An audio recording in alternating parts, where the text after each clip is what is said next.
Hey everyone, welcome back. If you forgot your TD Bank password, you can reset it directly from the mobile app.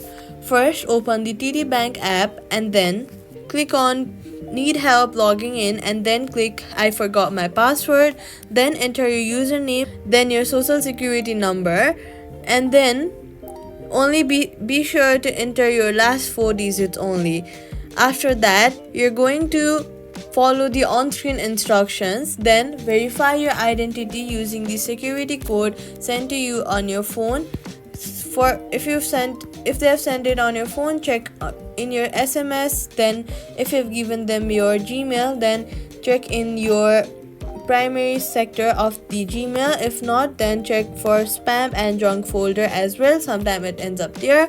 Your password is then create a new password and confirm it. Make sure the password you're using is a newer password and a more secure password so your people won't have access to your data and privacy.